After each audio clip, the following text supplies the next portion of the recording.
上周，美国外交杂志发表了一篇文章，题目是《中国崛起的终结，北京已无时间重塑事件》。紧接着，另一份杂志《外交政策》也发表文章，题目是《中国是一个衰落的大国》。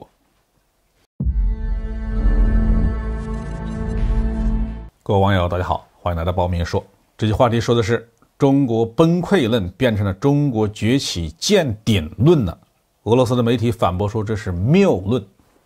最近2年来或许是因为中国的发展完全脱离了西方的认知，所以在各种各样的西方政治或者是经济外交媒体上，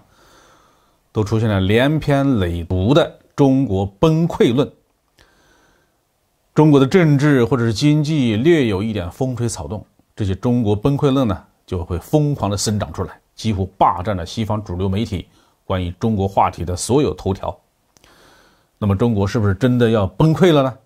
对于这个问题今日俄罗斯发表了一篇文章，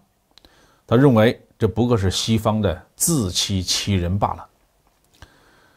上周，美国外交杂志发表了一篇文章，题目是《中国崛起的终结，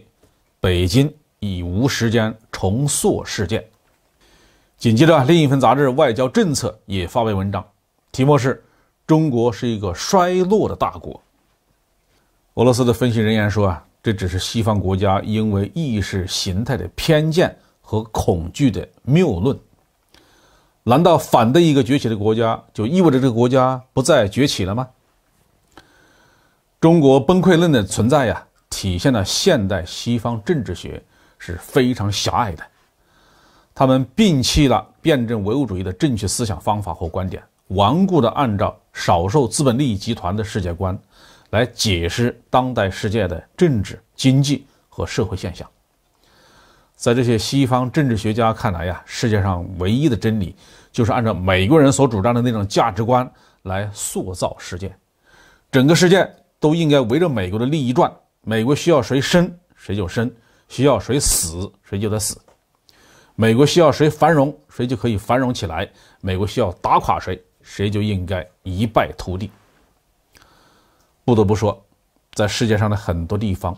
这一套政治理论还真的被推行下去了。自从美国金融危机以来，为了对外转移矛盾，美国政治势力已经在全世界制造了不计其数的政治风波、政变，甚至是战争，打断了很多国家的正常生活和现代化的进程。其中最为典型的就是乌克兰、突尼斯、埃及和叙利亚。正在崛起和复兴的中国显然也是不符合西方利益的。按照西方的有关理论此时此刻就应该采取多管齐下的方针来把中国搞崩溃。然而10多年的时间过去了，美国采用了社会颠覆手段，采用了军事威胁手段，采用了经济制裁和贸易战的手段，也采取了支持台独、港独、疆独的手段。这些手段也确实对中国造成了严重的影响，也带来了巨大的困难。但是中国的政治体制和中国社会完全没有表现出任何崩溃的迹象，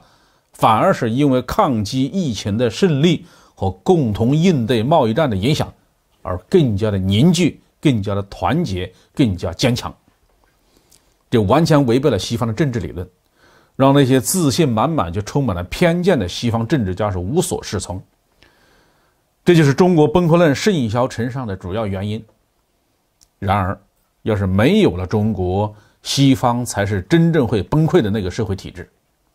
在鼓吹中国崩溃论的阵营里面，最著名的一位叫张家墩。其实他是个彻头彻尾的白人，为了体现自己是中国通才起了这么个中文名字。张家墩最有名的行为就是每隔几年就要抛出一篇论文，证明中国即将在今后几年迎来政治、经济、军事、社会的全面崩溃。就在10月12号，这位张家墩在推特上发表了几张照片。因为美国港口运输和国内物流的缺陷，所以他所在的俄亥俄州超市里没什么东西可卖了，货架上空空荡荡。超市的经营者为了视觉体验上不要太难看只能用大塑料布印上商品的照片放在货架前面，猛一看货架上还是琳琅满目的样子。这个张家墩呢，来到超市，用手掀起塑料布，里面什么也没有。他在推特上说：“美国一定要把供应链搬回本土，如此依赖中国实在是太可怕了。”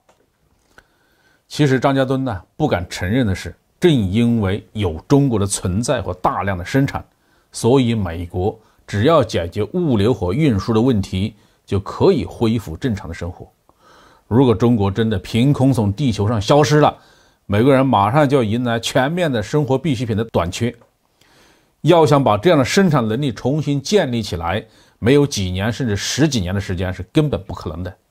到那个时候，习惯了富足生活的美国社会就真的要崩溃了。